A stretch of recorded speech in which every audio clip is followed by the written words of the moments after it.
How's it going, everybody? Welcome back to Nebraska Hawks Nest. We are lucky enough to be joined by Tyler Kluver, four-year starter at Iowa, and also from Washed Up Walk-ons. Tyler, how's it going, man? It's going well. It's going well. The 4 years, 4 years are starting to become a little bit of time ago. I'm starting to feel like it seems like it was just yesterday. But when you start to think back, the year turns to 2021. It's like, wow, this is already 3-4 years ago. I've never been a podcast guy before, but your podcast has really grown throughout all the Hawkeye fans and had it recommended to me, and it's awesome. It's my favorite podcast that I listen to, and I can't get enough of it. So if anybody has not listened to Washed Up Walk-ons, make sure you get on their website and get on Twitter, give them a like or follow, and you guys can you have washedupwalkons.com, correct? Yep. I think it's the washedupwalkons.com or hawksbyamillion.com. Okay. I just purchased today my Hawks by a Million t-shirt, and I was getting on the website. That's a pretty sick t-shirt. So yeah, thank you for that. Thank you. Absolutely. I had to put that in the arsenal of the t-shirt collection. I got so many dang Hawkeye t-shirts that are overflowing out of the dressers. So it's pretty much all I wear anymore. Yeah. The t-shirt, we really probably dropped the ball on that. We could probably have a lot more, but since the beginning of the podcast, we started saying Hawks by a million, kind of at the end of our episodes during the season, kind of when we talk about betting lines for the weekend throughout the Big Ten in the country.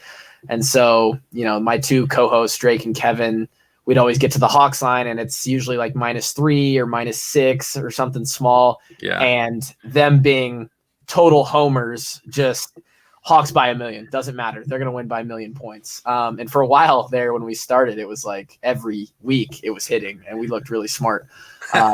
Doesn't happen like that all the time, but it's turned into a thing. Now it's like our saying, and put it on a t-shirt. People bought the t-shirt. Crazy to see people wear that around and see that in public. So the podcast has really taken a life of its own. Yeah, the shirt's cool. It's unique. It's different, and it's awesome. So that's why I was like, okay, I'm gonna have to pick that one up. So, and plus, you got to, as a fan, I got to support my favorite podcast. So that's part of the deal. We appreciate that. We really do. It's still crazy to us that people even listen. Who Drake is and who Kevin is, and I guess the chemistry between the three of us tends to produce some entertaining moments, and so people keep coming around, and we've tried to get better at the actual art of producing content, which to some extent I feel like we've gotten better. Otherwise people wouldn't be around still. So yeah, it's fun.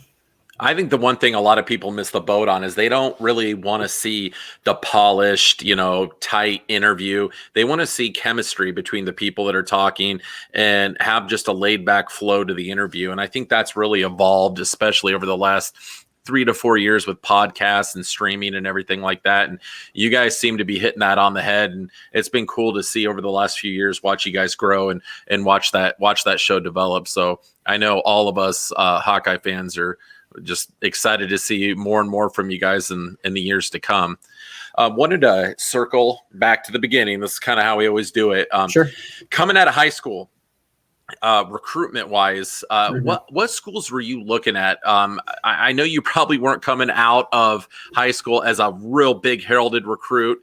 Not a lot of Hawkeyes are, but I'm guessing you didn't see a future as a long snapper in your career. What other options were you looking at other than the University of Iowa, and what made you decide to be a Hawkeye? Yeah, it's you're dead on. I was the most non-heralded recruit, if that's a word or a phrase. Nobody wanted me. No one cared about me. No one even knew about me, and it was for good reason. I didn't have a lot to offer, at least in the D1 level. I was a linebacker who was too short and too slow, but because I loved football and I was a little bit stronger than most high school kids, I started lifting weights in 5th grade, and so I was just a little bit stronger than everybody as we aged up, and I continued to work on that and use that to my advantage. So I looked good as a linebacker in high school. I looked like I was good and like I could play at the next level. But for anyone who knows football, they knew that was not going to be the case. I was too slow, and I figured that out about sophomore year. I stopped growing. I'm 5'10". I was at the time like 220, and it was a bad 220. Fat and just not it just wasn't an athletic 220. So I was always the long snapper for the team from 6th grade on because my dad was a coach and he was the one who made me do it. He's like, hey, we'll take that responsibility. Tyler can do it, whatever. And it's in my blood. My uncle snapped at Iowa State from 96 to 99.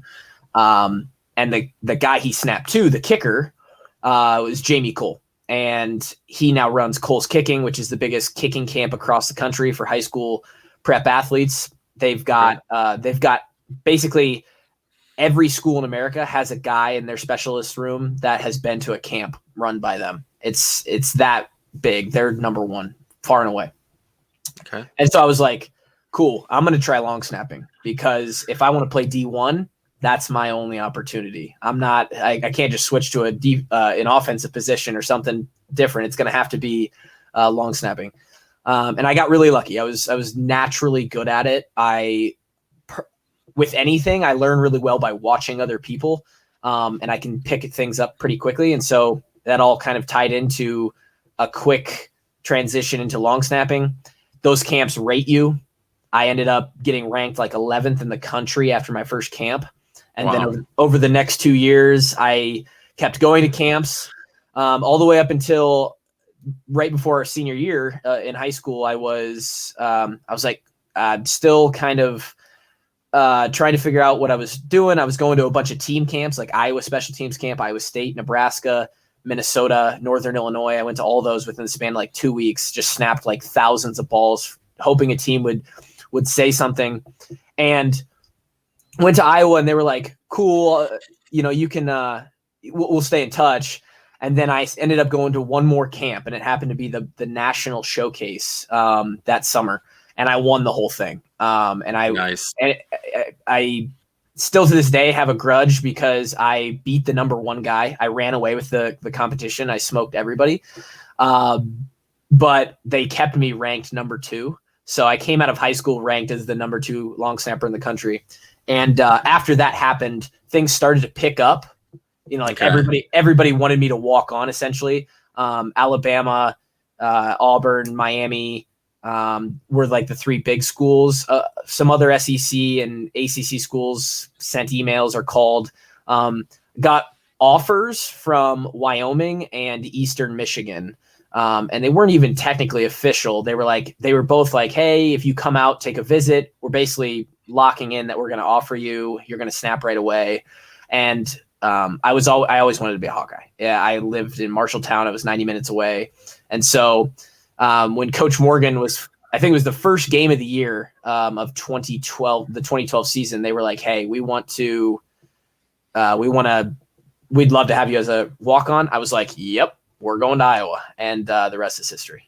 Nice. Yeah. It's one of those things that, it tugs at your heartstrings. You can go visit places like, UCLA, University of Florida, down to the SEC, but it's like when it comes down to it, you close your eyes and think of yourself at the next level. Growing up being a Hawkeye fan, you can't see yourself playing for anybody else, especially if you have the opportunity, to be a Hawkeye, which fortunately enough you did. Yeah. One of the things I wanted to ask you about being a Hawkeye, and I'm sure you get this question all the time, and I'm sure you probably know what I'm going to ask about right now. First, I wanted to start off with the atmosphere in Kinnick during the Ohio State game, the Woodshed game, where we wore the alternate uniforms.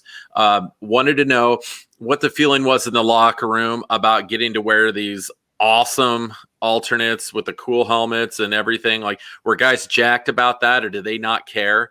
And when you guys got into the game and things started rolling, what was the atmosphere like in Kinnick? It was, I'm wearing a long sleeve right now, but it's instant goosebumps. Hard to describe is the first thing that comes to mind.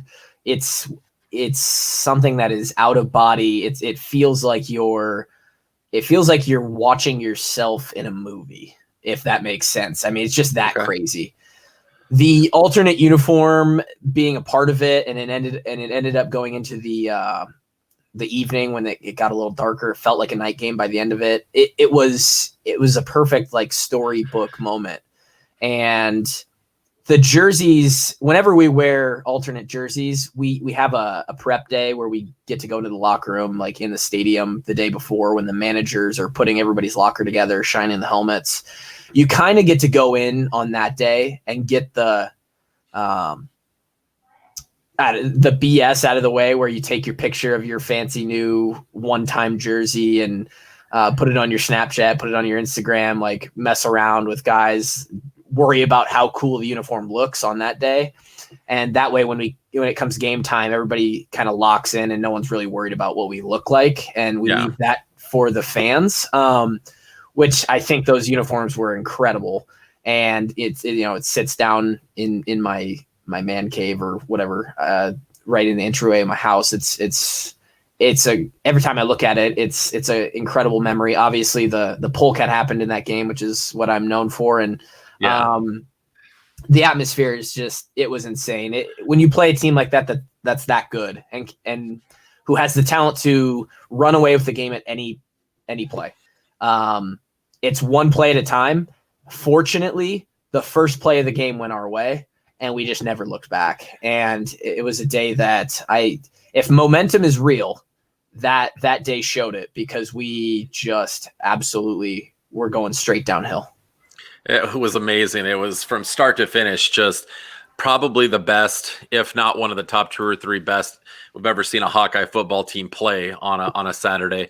Do you remember during that game the feeling from the Ohio State players, any sort of reactions or body language or anything that they said? Because going into that game, they did not expect to get punched in the mouth like that. Yeah, I mean, they quit. Probably, it was probably right around the time the polecat play happened. We were up, I want to say 34-17 at the time, like 2.5 scores. And we ran that play on a 4th down, and the next play, Stanley throws the dart to Hawkinson in the end zone, and just everything was going right. It was like everything was going right.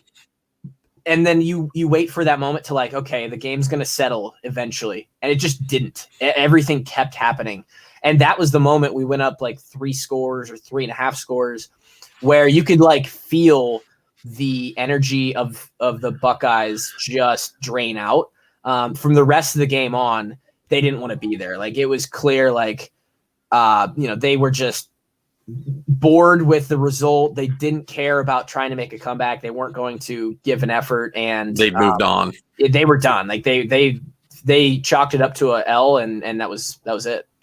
And just as a Hawkeye fan, not to at all put any sort of negative twist on it, but it was like, okay, how long are we going to be able to keep piling this on? They're gonna come back. They're one of the top programs in the country, and it just never happened. I have to ask you, you mentioned about the polecat play. I've rewatched it 1,000 times, and when the ball got hiked back, it's like, what in the hell are we running right now? Like, tell us about how that play developed, how you felt being out there on the field, the feeling with the guys getting ready to run it, and how much did you guys work on that play in practice? Yeah, so that play was developed for the Northwestern game that year, which was like 3 weeks before the Ohio State game. And it was really most trick plays. I don't think I'm giving anything away here. If I am, oops.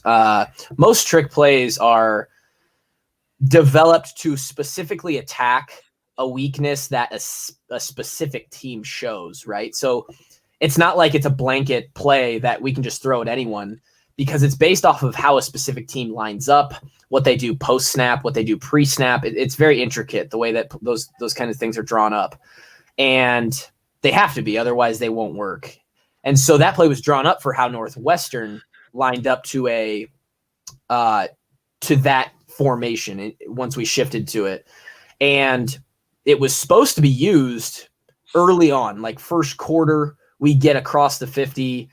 We get in a fourth down situation where it's a little bit long of a field goal and we feel comfortable. Obviously, Northwestern, you feel comfortable taking more chances generally than you would against Ohio State. And, if we miss, cool, it's in their territory. They're going to have to put on a 60-yard drive anyway. And if we get it, it could be the momentum swing of a game that could just, kind of propel the team. And it didn't happen. We didn't get that opportunity in the Northwestern game. So it kind of went on the back burner. But we had practiced it in live period, probably 4 or 6 times. Like we ran it 4 or 6 times in practice that week. And then every week after that, we ran it like once or twice. In practice, live, everyone on the screen. Now, me and Colton, who threw it, we probably ran it like 400 times off on the sideline just during practice over the course of that month. Just because they kept saying that we were going to use it, so we kept being ready. I scored a touchdown every time we practiced it, by the way, because the throw was much better and the moment was much less severe. Didn't really, it was in the playbook, right? But didn't really think that we needed to use it in that moment. We could have just kicked a field goal and gone up like 3 touchdowns exactly or whatever. Yeah. And didn't think that it would come against Ohio State late in the game. It was like mid-third quarter or late third quarter when we used it. And so I actually ran onto the field. Specialists are way down on the north side of the end zone or north side of the field. So that happened in the south.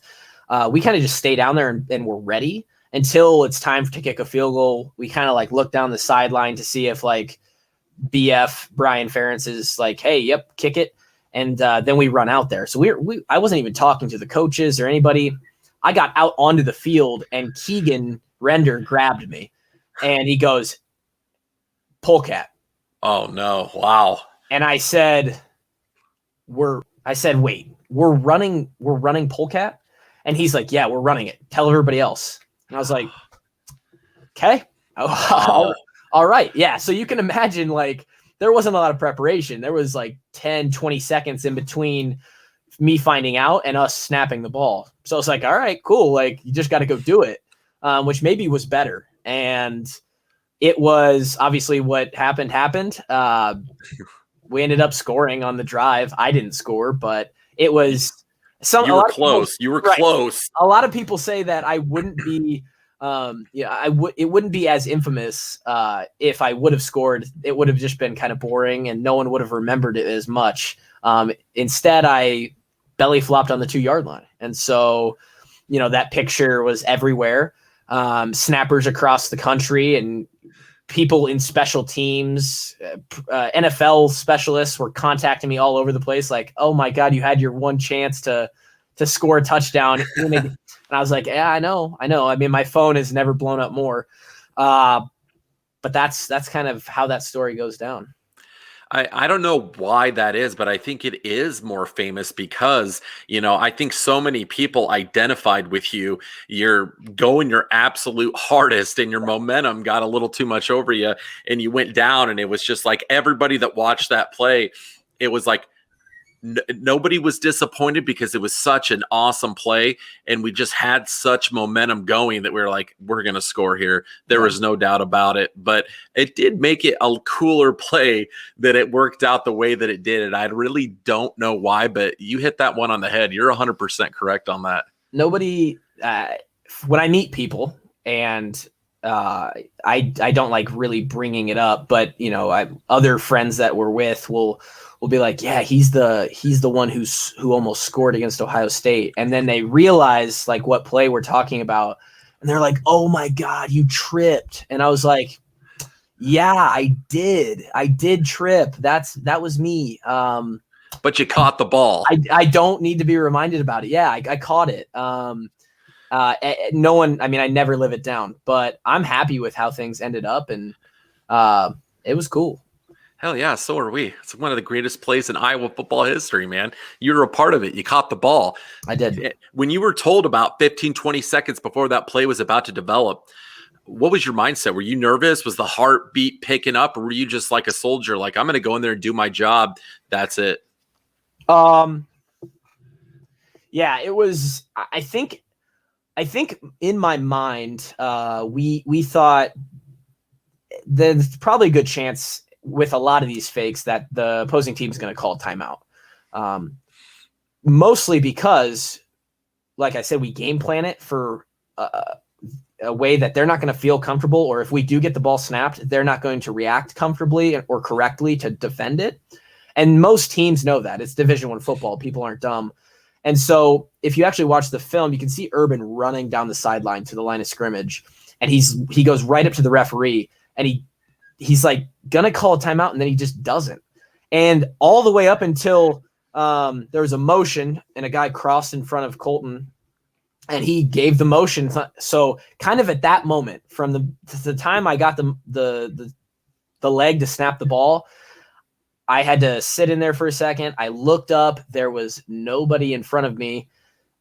Those 5 seconds were pretty out of body. Couldn't feel my body. Couldn't hear anything crazy. And then once I caught it, everything was slow motion. And next thing you know, I'm looking at the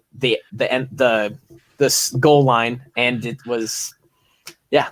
And then I had to run off, heart's beating faster than maybe ever in my life.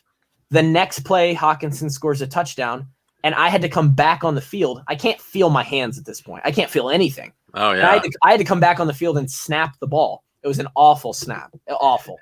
I want to know, how does it feel to know that you contributed to the stress and the health issues that caused Urban Meyer to leave Ohio State? How do you feel about that? Yeah, I mean, we definitely put a thorn in their side with that one. It was awesome to have moments like that. You think about a game like Ohio State or a game like Michigan the year before, or other big games the Hawks have had, to be a part of those that kind of live in history, and the tape gets replayed over and over. I'm just really lucky. I feel really lucky because most people, going all the way back to when you asked me about recruitment and stuff, most people don't even get a chance to play Division I football, let alone play for the Hawkeyes, let alone get on the field. I mean, my career was one big string of luck, and there was some work in there as well, but lots of opportunity came my way, and I'm just really lucky. Yeah. Well, hey, we're lucky to have you too, man. You did a great job. You're a 4-year starter, so you were definitely doing something right. Wanted to also talk about the things that transpired over the summer. You've had the ability to be able to talk to probably more former players or guys that have been a part of the program than just about anybody. So really wanted to get your thoughts on what you've heard after all the conversations with players and staff members and everyone that you've had, and then also you being a part of the program, how you felt about what went on over the summer and all the different things surrounding that. It's a really interesting topic, I think, and most people probably wouldn't want to talk about it, but it's become our job on the podcast to kind of dissect things that happen. So when it all went down, we obviously, a huge surprise, kind of a shock wave through the Iowa community. And we wanted to let it simmer a little bit and figure out what was going on. And there's a lot of mixed reaction. I think after, almost, we're going on 8 months, coming up here in a bit, will be a year since that happened. The reflection that I've done and the answers that I've found are, there was definitely some things in the program that probably just were unnecessary. Just little things that we as a team. And I think that's a big issue here too, and every time I open my mouth about this, it's always like, oh, well, maybe we're falling on the sword here. I think that Coach Doyle takes the brunt of this because he was in charge of the culture, and he was. That was a large part of his job, and a lot of the individual claims or stories were about him. But I think this was a bigger issue, and it was just the team and how it was more than one person, right? Yeah. Unfortunate that he has to take that the brunt of it. He doesn't deserve any more than he brought onto himself, which he did. Hard coach, right? Pushed everybody, black, white, purple. He probably pushes his wife to be a great wife too. Like he's just an intense guy, right? Yeah. And wanted the best out of everybody. And looking back, the way that he got there, or the way that the tactics he was using to get to those places, a little outdated. I look at it as this is way too oversimplifying it, but in Waterboy, the whole thing is like water sucks, Gatorade is better, right? Yeah. And I think that Gatorade is like a little bit of the new age, social media, players posting their commitment dates, their like videos or live streams, and a bunch of like cool graphics that schools sent. It's a different age of football and just society in general. And Doyle came from that. Doyle came from the water era of like, this is how it's done, and this is, that's how I kind of think about it in a really oversimplified way. So, that's well said. Yeah, I think that it's like, obviously, they came to a dissolution there, and after everything that happened, it was going to be hard for Coach Doyle to stay in that program. I think that there's a lot of guys who, and a lot that haven't, like you said, I've talked to a lot of people, a lot of former teammates, black, white, a lot of guys, both sides, older from the early 2000s, all the way up to recently just graduated. There's opinions and people on both sides of the fence from everywhere, right? And so obviously social media doesn't help, makes anything look 10 times worse than it is, blows it up, only focuses on the negative. And it's sort of unfortunate because then Doyle goes and tries to get a job with Jacksonville. And you can argue too soon or wrong level or whatever, but at some point the guy has to move on and live his life. And, it is what it is. And it's unfortunate that he has to deal with that. I personally am who I am today, in large part due to Coach Doyle. He shaped me physically and mentally in ways that were perfect. That hard style of coaching, discipline, the attention to detail, that stuff was huge for me, especially as a young kid. And he did that for a lot of guys who I think even would maybe not willing to admit it, but regardless, he helped them out a lot. And it was a crazy thing to go down. I'm glad that the program, at least the few guys I've talked to and what we hear from the program, is that they're in a better spot now and that they're moving forward, making progress. And everybody just wants what's best for the Hawks and that team, right? And so whatever that is, whatever they decide that is, that's the answer. And so I think they're in a good spot now. Great season in 2020, aside from 2 rough games to start. And I think the future's bright. There's a lot of fans that are a little bit worried with Coach Doyle leaving, that we're going to lose a little bit of our edge in the weight room and, with strength and conditioning as a whole, with that, what they've called, a farmer's mindset, a warrior's mindset. What are your thoughts on fans that are worried about that being a potential? It's a valid concern. You hear about Doyle being the best, right? We win games because of Doyle. Even I've said it before. The big thing there is the structure, the system, and to be honest, a lot of the same culture. Like that culture was a buzzword, right? But a lot of that same culture is going to be upheld and continue to be the backbone of what Iowa football is, because other than Doyle, everybody else is still there. And so I think, maybe we lose just a tad, just a little bit off the edge. But the way I look at it is, if players are happier with him not there, They feel better being themselves. They feel a little bit more loose and free to maybe that edge we gain with that is a little bit greater than the one we lose. And so I don't think it in any way is it going to be negative. Could be wrong. Could be wrong. We might see that slips over the next 3 to 5 years, but until then, I think we're going to be just fine. I think that's a really interesting perspective, what you said about, and I've read this too, that guys are playing looser in practice. Guys are having more fun. They feel like they can be themselves a little bit more without the scrutiny. But, at the same time, like you said, it's a little too tough. It's not just like no pun intended. It's not a black and white type of thing where you can just say it's right or it's wrong. Yep. Most of the people that we've interviewed and guys that we've talked to have said, hey, they were very consistent. Coach Doyle was like, this is the Iowa way. This is the way we do it here.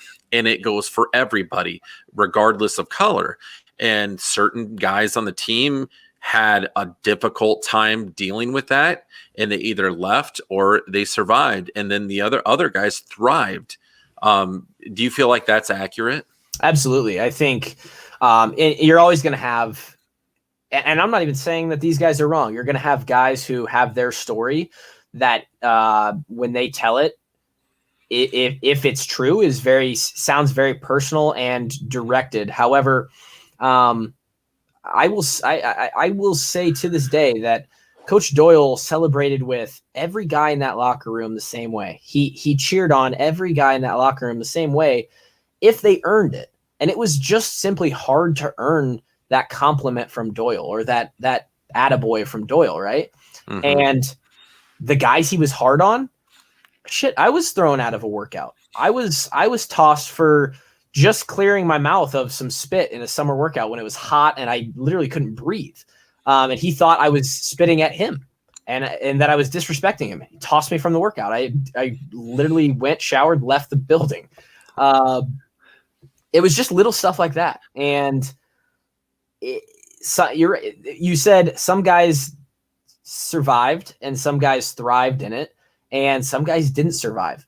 And a lot of the issues that came up, there's a deeper story of playing time. There's other factors of some things that happened off the field that also got those guys in that doghouse situation that maybe made it feel more personal. Yeah. And some of them have legitimate stories that just seem until if I don't know if we ever will, but until we got a full story, seemed very, very damning for Coach Doyle. But there was just no hard evidence or anything like that. So the hard evidence I do have personally is that I saw everybody get treated the same, and that level of treatment was discipline to the max. And when you did stuff right and you earned it, there was reward. And that's my take on it. What's your thoughts? Last question on this with the things that came out during that with Akram Wadley. I thought it was really odd and interesting that the months before this all transpired, he was very public with tweets about how he missed the University of Iowa, loved the fans, loved the program, went back for some games and, nothing but positive things.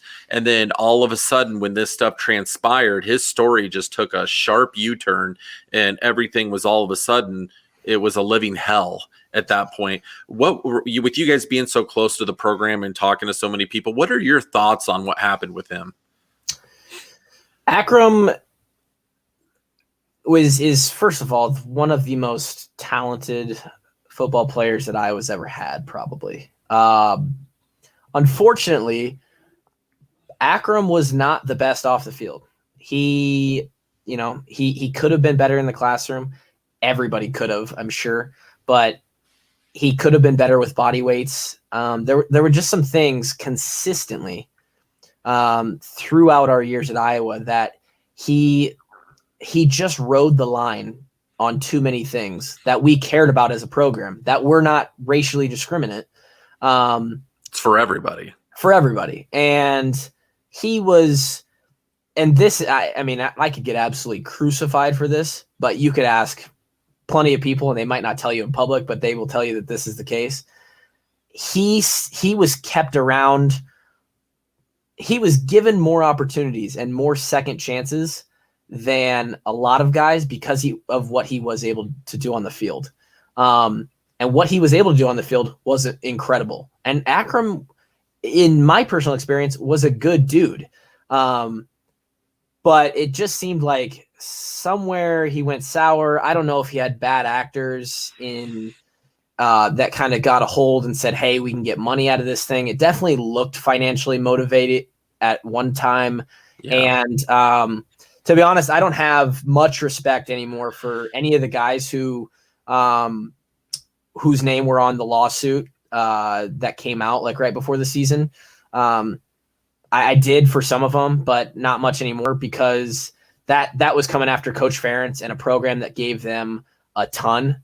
And I have a hard time associating with any of those guys anymore. But yeah, I don't know, kind of a weird situation. And I wish Akron the best. I hope that he can move past this, and all those guys. I hope, the ones who were really affected, the ones who maybe tried to post and seem more affected than they were, or tried to get something out of this. I hope everybody finds a way through it and a way to put it behind them, because there's just, no one needs that negativity in their life on a constant basis.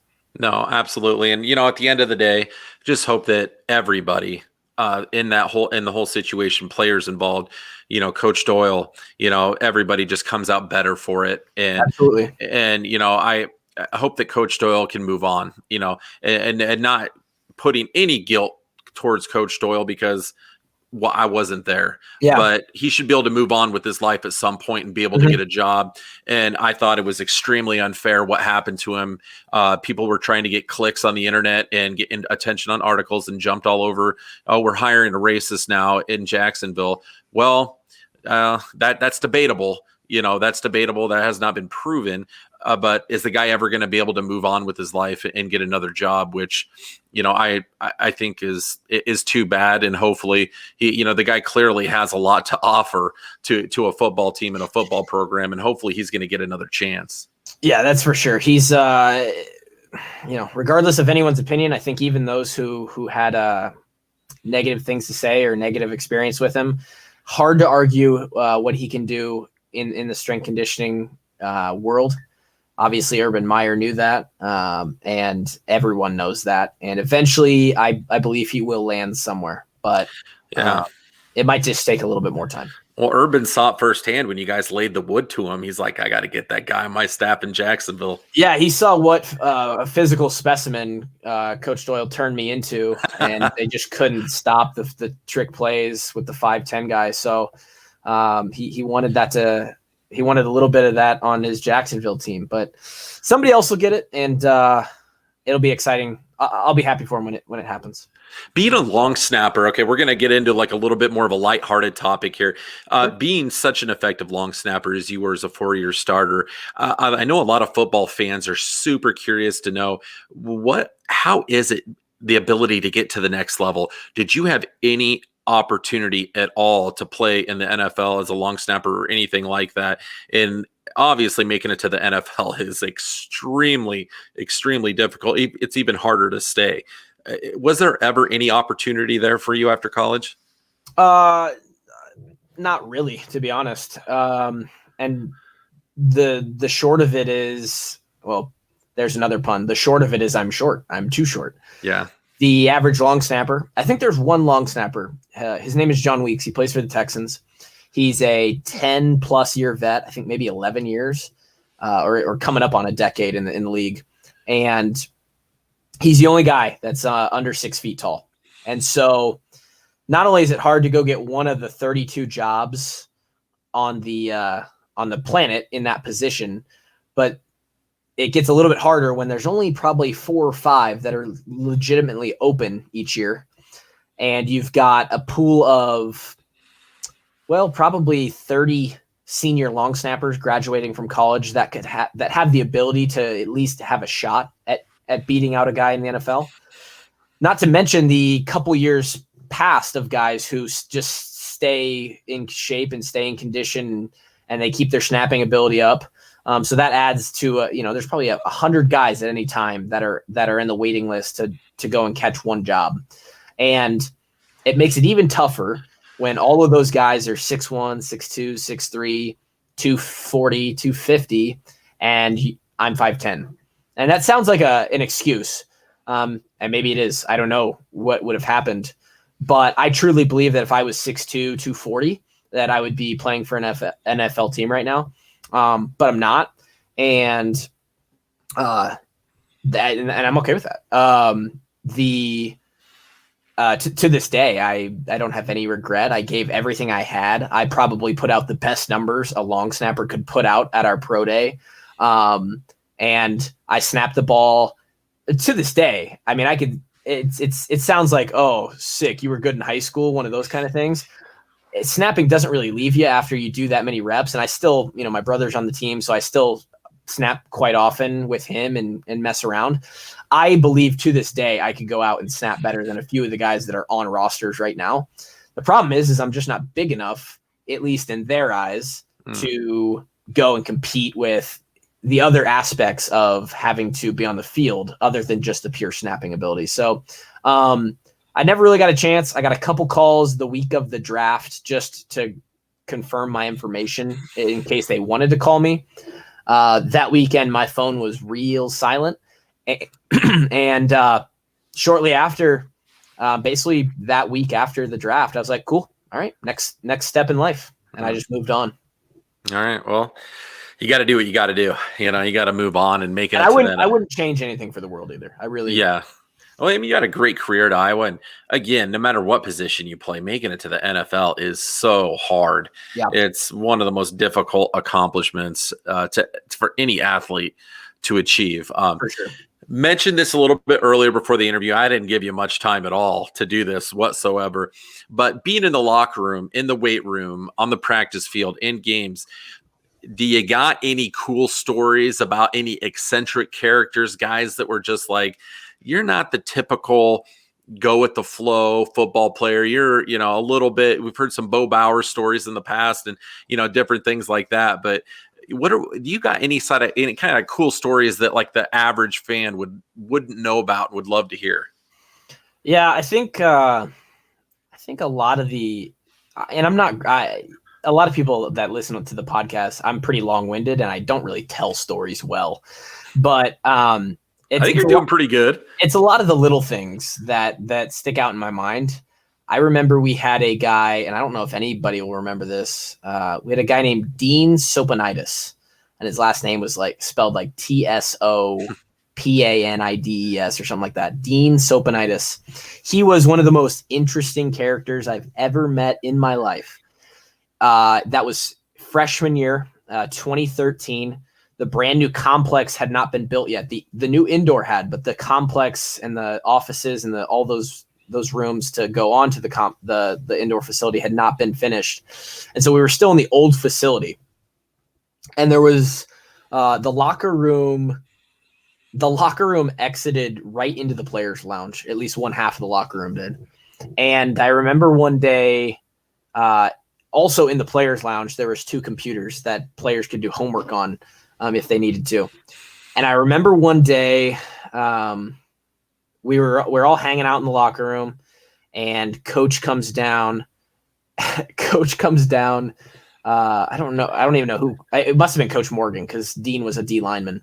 And he comes down. He's like, "Where's Dean at? Where's Dean?" And everyone's like, "Yo, Dean, where you at? Like, is he at his locker?" No. Okay, cool. Someone opens the door to the lounge, and he's sitting out in the lounge, butt ass naked, at one of the computers doing homework. Not only that, but there is a huge window where people walk by from Carver towards Kinnick, and and you can see into the lounge. And he's just sitting there naked. He might have had a towel over his leg or something. He had gotten out of the shower, forgot that he had a homework assignment due at 2:30, and then had to go out there naked and submit an assignment and I was a freshman at the time. And so I was sitting there wow, this is this is interesting. So it's just little funny things that happen in the locker room on a daily basis like that you remember. And man, there's a lot of those, but that's one that sticks out in my mind for sure. That's awesome. That's a great story. You never think about as a fan stuff like that happening, but being a part of a football program, basketball program, baseball, there's always odd things that come up like that you don't hear about as a fan. So that's a great story. What did finish up here talking about the Washed Up Walk-ons podcast? Yeah. How did that get started?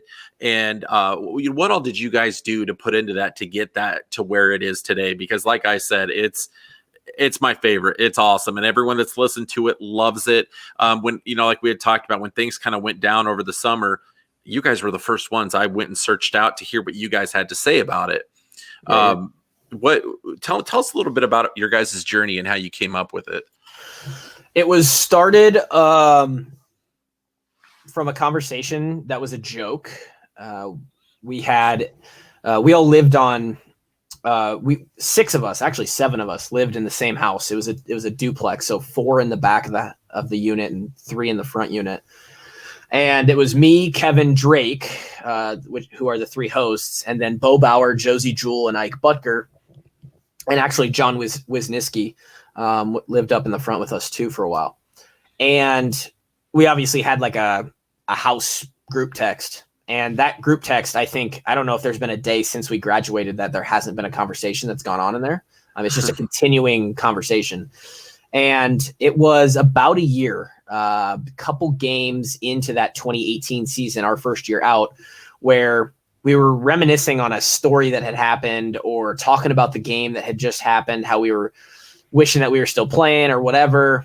And it was really funny. It was really entertaining. And I think I said something like, I wish we could like produce this, like write a book or something. And so that fans could hear these stories. And I had just been into podcasts for maybe 18 months or 2 years at the time, listening to the Pat McAfee show and a couple other ones. And I was like, I wonder how hard it would be to start one of those. And it literally just, an hour later, I was like, okay, well, basically we just need somewhere to post the podcast, a couple microphones, and some way to get us all together. Figured out those 3 parts to the equation, and like the next Monday, we had our first episode. And the first 40 or 50 episodes are not good. They're bad, but you learn, you get better. I think in the beginning it took me like 3 hours to edit the podcast because the platform that we were recording on would like drag our voices to where they wouldn't match up. So I would have to like go in and edit the conversation to literally match up. It was ridiculous. And so each part of the process has been a little bit more automated. I've gotten a little bit better at it. Even recently, like the graphics I've been putting up on Instagram and YouTube, thumbnails I'm like starting to actually make those look okay. So it's been quite the progression. I basically do all the behind the scenes work. Kevin and Drake are the talent. I like to joke. They're a lot funnier than me and I think talk better than me. But so the people kind of come for that, but I put it together in a consumable form. And the pull of it is that we don't work for a network. We don't work for a newspaper. We don't work for the university, and we can say whatever we want. And it's no BS. It's Barstool-esque. And we have hundreds of relationships with guys from the program, guys we played with, guys on the staff, managers, other student athletes at the university that a ton of people don't have. And so it's been a nice little landing spot for us to bring on Hawks and just tell their story and reminisce on good memories. And other times we've become a voice in the Hawkeye media community. And so then we have to talk about stuff like when the Doyle stuff happens or, Luka Garza coming back for another year or stuff like that. So it's really progressed into something that I never saw happening. And it's like half or a third of my job now. So it's been awesome. I absolutely love doing it. And I hope it goes on for a really long time. That's the plan, at least. And we're not stopping anytime soon. I know what you mean more than you know about how you get better with this kind of stuff as things go on. Because, at the beginning, it's like getting the camera quality to look right. That took forever. Still isn't, ever where you want it to be. Getting the sound to sound right. And it's just like you look back at the early stuff, and you're like, God, that was terrible. And you just continue to learn and get better. And that's what I think is so great about your guys' show, though, is like you said, the raw, unfiltered part of it. That's what fans want. You don't have a specific tie to an organization where you have to play by a certain set of rules. You guys are able to do your own thing, and your guys' dynamic and your own thing is pretty awesome. So I highly recommend, anybody at Nebraska Hawks Nest that's listening to this on one of our podcasts or on YouTube or Facebook or anything, if you're got to drive in your car or you're just hanging out at work, Washed Up Walkons, that's where it's at. It's an awesome podcast. And if you're a big Hawkeye fan, there's nothing better out there. I appreciate the kind words. Like I said, at the beginning of this thing, it's still crazy that people come back. I mean, I get messages every day that they're like, "Oh, I love the podcast. It's helped me through some tough days," or I listen to it every day on my drive to work, or all this different stuff. It's crazy. It's Hawkeye Nation supporting a few former Hawkeyes. There are some crap talkers out there. We've had plenty of people say that the only reason we do it is because we're trying to stay relevant and all that stuff. I mean, it's just like, you're going to have haters. Yeah. But it's been really fun, and we appreciate the recommendation. If you want to have a good time and listen to three guys try to come up with an hour of entertaining content, then it's your place. No, it's fantastic. And you know what? If you're ever doing anything in life that's worthwhile, you're gonna have your critics and people that are against it. But you know what? The vast majority of the 95% of people out there love what you guys are doing and can't get enough of it. So thanks again, Tyler. We really do appreciate you taking time to come on here and talk with us at Nebraska Hawks Nest. We're huge fans, and keep up the great work that you guys are doing, because dude, we're freaking loving it. Absolutely. We're going to try, like I said. I don't plan on stopping. Even if my co-hosts ditch me, I'm going to try and keep putting stuff out there as long as I enjoy it. And so every Monday and Thursday, you'll have a Washed Up Walk-ons until further notice, at least. I don't think this is going to probably be the last time we have you on. We're going to be reaching back out multiple times, because this was an awesome interview and you gave us a ton of cool information. So thanks again, man. Have an awesome weekend. And on here, we always got to end it with a Go Hawks. Yeah, absolutely. Go Hawks. We always end it with Hawks by a million. So okay, Hawks by a million. Hawks by a million. Attaboy. All right, man. Thanks again. No problem.